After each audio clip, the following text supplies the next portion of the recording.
जय जगन्नाथ दर्शक बंधु। आज आम यही भिडियो बाघ और सुनार कंकण विषय जानिबा। थरे जड़े ब्राह्मण तीर्थ करने बाहरिले। जीवा बाटरे एक बड़ जंगल अतिक्रम करने को पड़ा। से जंगल रे किछि बाट जीवा परे देखिले गोटे बाघ घास खाऊछि। बाघटी ह्रदकूल बसी थाए। बाघटी घास खाऊथिबार देखि ब्राह्मण को आश्चर्य लगिला। जी सबुबले जीवजंतु मारी खाइबा कथा से पुणी घास खाऊछि। पुणी बाघ हाथ में एक सुवर्ण कंकण धरिछि। कंकणरे सूर्य किरण पड़ुथिबारु बेश झलक देखा जाउछि। बाघ हाथ में सुवर्ण कंकण देखि ब्राह्मण मनरे लोभ जात हेबा स्वाभाविक कथा। किंतु बाघ पाखक जाई ब्राह्मण कंकणटी को आनिबे किपरि ब्राह्मण मने मने एई कथा चिंता करुथांती।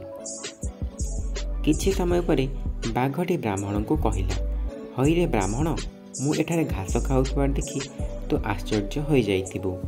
तापरे मो हाथ में सुवर्ण कंकण देखि आहुरी आश्चर्य लगुथिबो। मु तते एई कंकणटी देबाकू चाहूछि।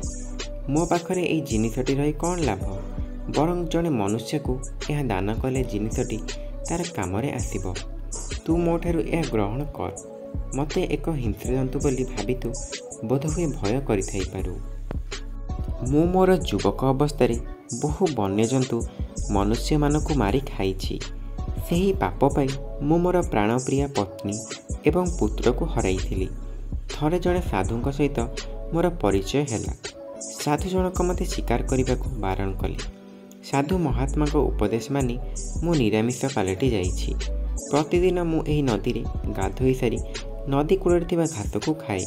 बोध हुए सेइथिपई मोर दांत एवं पंजा गुड़िक नष्ट हो गलानी। मो कथा शुणी सारिबा परे तू तथापि मते विश्वास करि पारुनु। दयाकरी मते तू विश्वास कर। मो ठारू ए सुवर्ण कंकणटी नहीं तू तो पत्नी को देई देबो। तथापि मध्य ब्राह्मण बाघर कथा को विश्वास करि पारला नाही। विश्वास जन्मेवा पई बाघटी ब्राह्मण को कहिला, हे ब्राह्मण, तू आज पर्यंत जीवनर माया छाड़ी पारिनु। जीवन क्षणस्थायी, तथापि मध्य मनुष्य ठारू आरंभ करी जीवजंतुक पर्यंत समस्तक पई यह अत्यंत मूल्यवान। मु जानी पारुछि तू द्वंद्वरे पड़ जाइछु। एही सुवर्ण कंकणटी निश्चय तोर दरकारे आसिबो।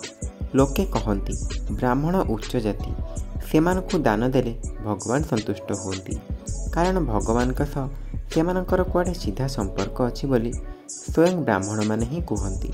साधारण लोकों को देवा अपेक्षा तते देले भगवान अधिक खुशी हेबे। शेष में ब्राह्मणटी बाघ पाखरु से सुवर्ण कंकणटी को आनिला और खुशी रे निज घर को फेरी आसिला।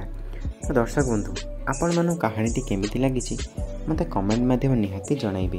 रहिली, जय जगन्नाथ।